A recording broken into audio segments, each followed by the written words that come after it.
Bom dia, amados e queridos irmãos, na presença do Senhor Salvador Jesus Cristo.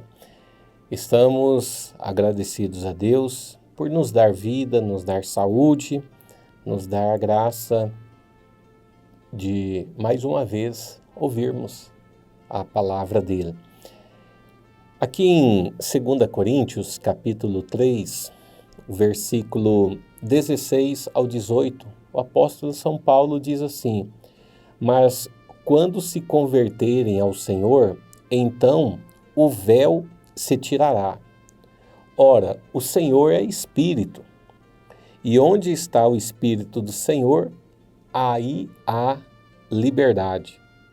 Mas todos nós, com cara descoberta, refletindo como um espelho a glória do Senhor, somos transformados de glória em glória na mesma imagem, como pelo Espírito do Senhor.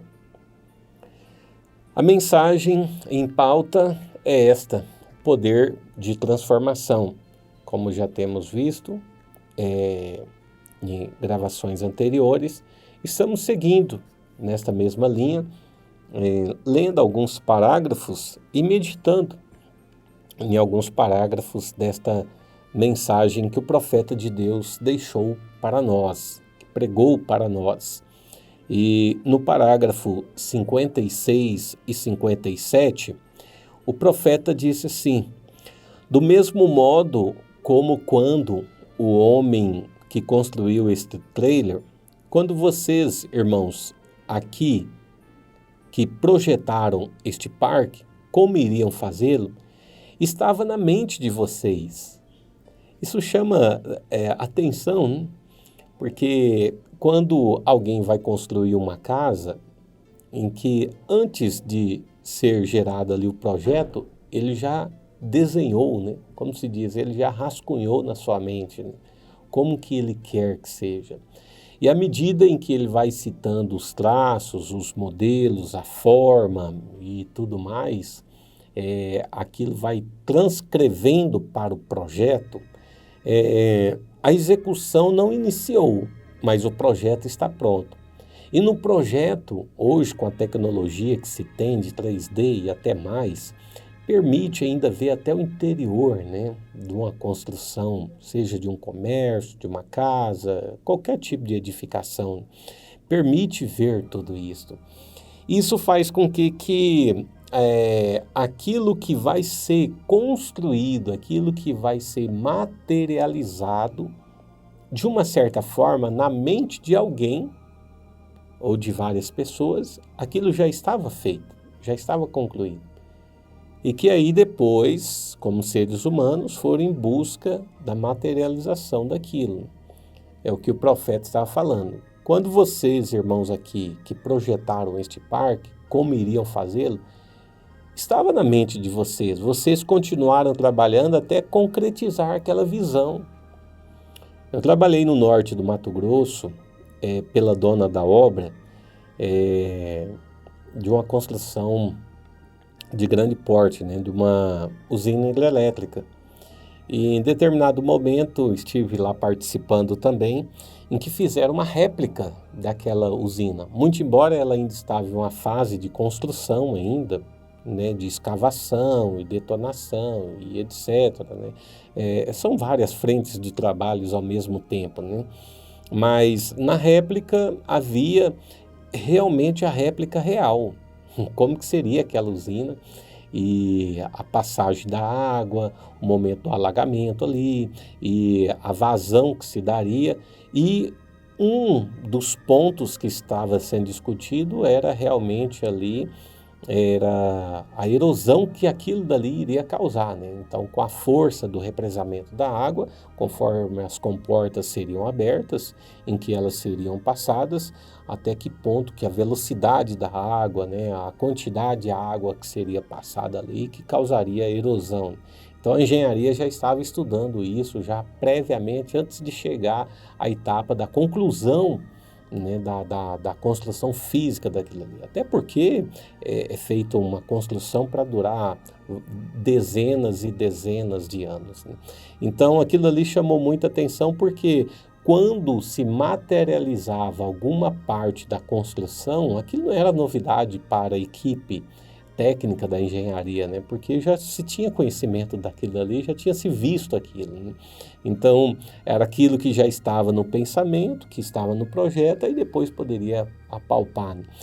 E aí o profeta diz aqui, no parágrafo 57, foi assim que Deus fez a respeito do mundo. Irmão, mas isso daqui nos deixa em segurança. Segurança. O que nós podemos fazer a não ser crermos. Por isso que nesse momento que você está passando, a luta é intensa, a batalha é árdua, né? O inferno, ele se levanta contra você, mas você, meu irmão, minha irmã, somente crê. Tudo é possível, só isso. Porque é assim que Deus fez a respeito do mundo. Ele trabalhou, estava em sua mente, o profeta está dizendo aqui. E se você notar, veio como por evolução, como se ele estivesse aprendendo mais o tempo todo, fazendo algo maior e maior. Porém, veja, ele estava acima de tudo isto. E apenas deixou que evoluísse até isso. Veja, tudo que ele começou a trazer sobre a Terra, desde a vida botânica e peixe, assim por diante, progrediu até os pássaros e os animais, e então algo à sua própria imagem, um homem, e parou aí. Veja, porque foi até a sua perfeição do que ele queria. Então, de uma certa forma, Deus evoluiu na progressão da sua criação.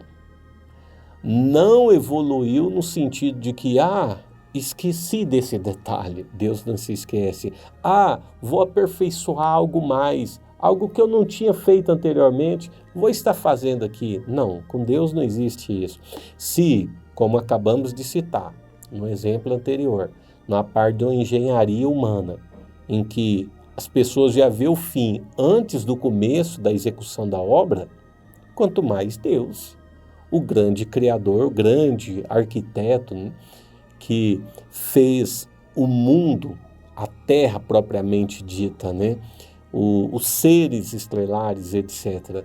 Você acha que ele não tenha tomado conhecimento das tuas causas, das tuas dores, dos teus sofrimentos? Ele permitiu que você viesse ao mundo e simplesmente vamos ver o que vai dar? Deus não é irresponsável dessa forma. Não, jamais, né? Jamais. Se ele permitiu que você viesse ao mundo, é porque ele tem um propósito na tua vida. Nenhum ser humano que pisou sobre a face da terra, que está sobre a face da terra, ou que pisará sobre a face da terra, está aqui sem algum propósito. Não, de forma alguma. Então aqui o profeta nos diz, né, nos dá esse consolo, esse alento de sabermos a respeito de que Deus está no controle de tudo. E aqui o profeta, ele fala no parágrafo 74 a seguir, ainda dessa mesma mensagem, ele diz assim, se pudéssemos somente aprender isso, de que parte da palavra somos, nós devemos tomar nosso lugar, qualquer que seja. A gente aprender isso. Eu sou parte da palavra. Bom, se eu sou parte da palavra, então eu vou tomar o meu lugar, qualquer que seja o meu lugar. Lá no céu não vai ter um assento especial para quem é pastor. Lá não vai ter um assento especial para quem é diácono, quem é mestre, quem é apóstolo, quem é evangelista, quem é doutor. Lá não vai ter um assento especial para o profeta. Lá vai ter um assento para a noiva. Ponto. Agora, a noiva são compostas por vários membros. A noiva, ela é composta, isso que nós fizemos citação aqui, são títulos atribuídos a homens, em que Deus respeita a sua palavra, mas todos nós estamos equalizados, todos nós precisamos de Deus, do Espírito Santo da mesma forma. Agora, a partir do momento em que eu sou parte da palavra, nós devemos tomar o nosso lugar. Qual que é o lugar que Deus tem para mim? Deus tem um lugar para mim na música, no louvor. Graças a Deus por isso. Faça isso com dedicação. Deus te deu o dom do louvor. Não cante essas coisas do mundo aí, não. Não usa para esta finalidade, não. É uma desonra para Deus, né? Usar um dom que Deus deu para as coisas do mundo, Deus não deu com esse propósito, né? Honre a Deus, louve a Deus, glorifica a Deus. Deus te chamou para ser um pregador do Evangelho, vá, anuncia, fale das boas novas às pessoas, né? O profeta continua, eu me lembro de uma irmãzinha aqui na cadeira de rodas, preste bem atenção, isso daqui, profeta, eu achei muito pertinente isso. Então, uma irmãzinha aqui na cadeira de rodas, certa vez, quantas orações sinceras foram feitas sobre isto? A irmã lá na cadeira de roda, quantas orações foram feitas em relação daquela irmã, da necessidade dela de locomoção, da dificuldade que se tinha. O profeta continua, então nós não compreendemos. Você observa que em nenhum momento ele disse, então nós não cremos. Não. Então não, nós não compreendemos. De modo que somente encomendamos isto a Deus. Então, o profeta, o sétimo anjo, ele se incluiu nesse nós, nesse plural, ele se incluiu, ele diz, nós não compreendemos. Você vai ver que tem outras mensagens que o irmão Brano, ele fala, Deus não me responde tudo que eu peço, não. Deus não me dá tudo que eu peço, não. Eu me expresso dessa forma, meus irmãos, sabe por quê? Porque para Deus não tem preferência, se é o caçulinha, se é o filho mais novo, se é a única moça, se é o único rapaz que se tem, não. A régua de Deus é uma só. Por isso que Deus não tem netos, né? Deus não tem netos. Não, tá vendo? O pai gosta mais de fulano, porque dá as coisas mais para ele, a mãe, tudo que o meu irmão pede, a mãe faz, né, do agrado dele. Quando é eu, não me faz dessa forma. Quando é comigo, não é dessa forma, mas com Deus não é assim, não. E o profeta chegou a dizer, né? Nós não compreendemos. Agora nós vamos baixar a guarda. Agora nós vamos deixar de ir na igreja porque tem uma irmã de cadeira de rodas que ela vem aqui no tabernáculo, é uma irmã boa, é uma irmã fiel, é uma irmã de que está ali nos cultos, sempre presente, e muitas orações já foram feitas, né? Os obreiros já oraram, os diáconos já oraram, né? A igreja já orou. O profeta diz aqui quantas orações sinceras foram feitas sobre isto. E nós não compreendemos. De modo que somente encomendamos isto a Deus. Então aí chega-se o momento de que assim, aquilo não vai sendo repetitivo. Observe bem, não é repetitivo. Já vimos este caso aqui, né? Paulo, ele chegou a orar 3 vezes, né? Pedindo algo para Deus. Deus disse, Paulo, minha graça te basta. A única resposta de Deus foi essa, minha graça te basta. Então, por isso que você, à medida que vai crescendo no Evangelho, ouvindo a palavra, você deve estar se amadurecendo, dizendo de que, olha, esse é um tipo de espinho na carne que eu vou pedir para que quem está ao meu lado me suporta mais um pouquinho, por favor, me suporta. Eu mesmo não consigo engolir isto, mas eu peço minha esposa que me suporta, me tolera nisso. Meu marido, me perdoa nisso, eu sou falha nisso, mas eu peço que me ajuda mais um pouco nisso. Isso melhora a união, isso melhora a compreensão, a comunhão, né? E como igreja também, a igreja para com o pastor para com a igreja, os diáconos para com a igreja, e assim, como que de um todo, né? Mas seguindo adiante aqui, o profeta disse, e ela é uma flor aqui entre vocês, com sua amabilidade e tudo mais, Nossa, de fato, deve ser uma irmã muito amável, né? Muito dócil, né? Típico de determinadas pessoas, né? Que a gente conhece, né? Muito amável, muito querida por todos, né? Ao ver que podemos nos levantar e caminhar, como ela deseja fazer isso, mas ainda assim ela é amável exatamente da maneira como está sentada. Eu sempre me sinto inspirado a observar a pequena dama. Vejam, porque ela, todos cremos em cura. A irmãzinha lá, naquele porte, naquela conduta, né? Ali tendo as suas lutas, as suas batalhas, mas presente, firmada na rocha. E o profeta dizendo, eu me sinto inspirado. Vamos trazer uma inspiração para o sétimo anjo, né?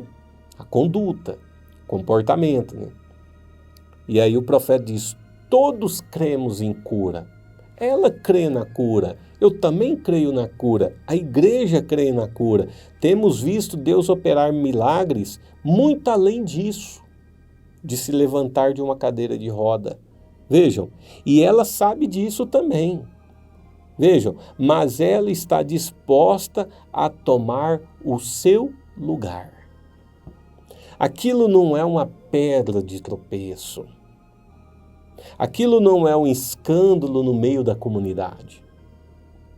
Aquilo não é motivo de se desviar, de se afastar, de deixar a congregação, como é costume de alguns, disse o apóstolo São Paulo. O profeta continua aqui, veja, o que quer que seja, isso é o que queremos. E eu creio que foi Davi que diz, preferiria ser um capacho na casa do Senhor a habitar nas tendas com ímpio. Veja, não importa o que seja, tomar o meu lugar. Que Deus me ajude, que Deus te ajude a tomar o seu lugar, tomar o nosso lugar. Algumas vezes você tem de se separar de tudo que lhe é precioso na terra para tomar sua posição, a qual Deus o tem chamado. Isso é verdade ou não é? Claro que é. O profeta diz, tenho certeza que você consegue ler entre as linhas o que estou dizendo. Está vendo? Algumas vezes, as pessoas mais queridas na terra, você tem que se despedir delas, somente tome sua posição em Cristo, onde Deus o chamou. Está vendo? Porém, o que Deus está fazendo? Transformando do que você era. No início, o profeta fala de um irmão, né, que vendeu as suas propriedades lá no Canadá e que mudou para lá. Para justamente qual o propósito? Justamente de estar mais próximo da palavra, de ouvir a palavra, de ouvir o evangelho. E às vezes acontece isso, de ter que se deslocar. O fato de eu estar me deslocando, família, o fato de eu estar saindo daqui, não é porque eu não amo vocês, eu amo vocês, somos família.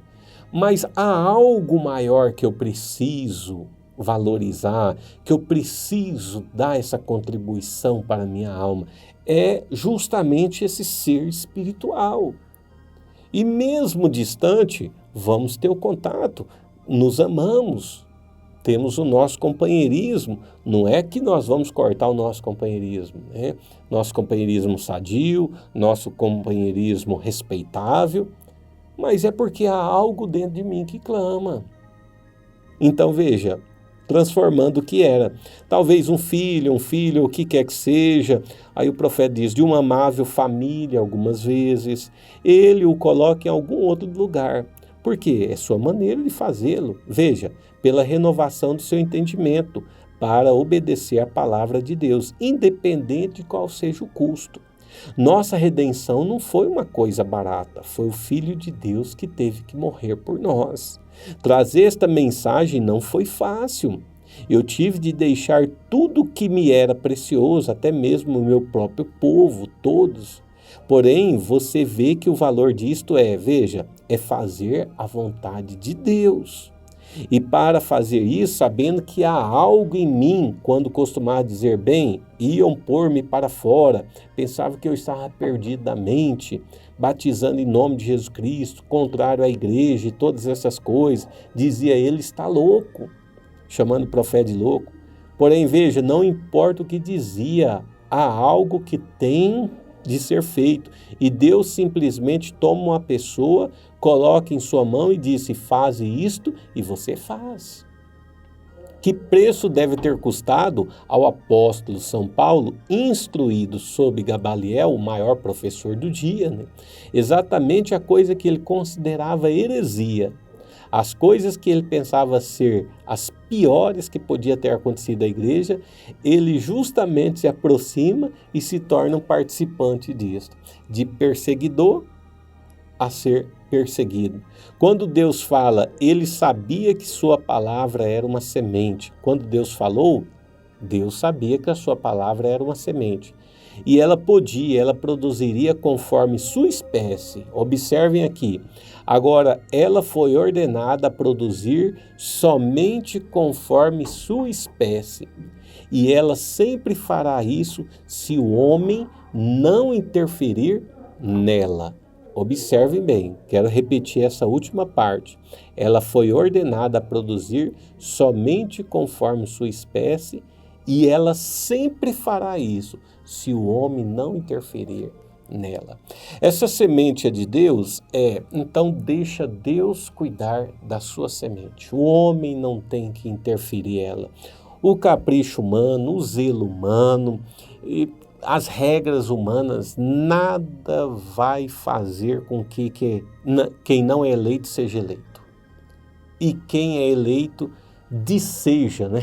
Ou seja, que não seja eleito. Não tem como. Não tem como transformar o ímpio em um santo e um santo em um ímpio pelas habilidades humanas no trato humano. É somente Deus. Que Deus continue abençoando, guardando, protegendo, livrando, concedendo a graça, a bênção da cura, abrindo as portas do trabalho, do negócio, ajudando esta família nessa decisão, ajudando este irmão, esta irmã, naquilo que ela necessita, que ele precisa, em nome do Senhor Jesus Cristo. Que Deus os abençoe. Até nos vermos novamente.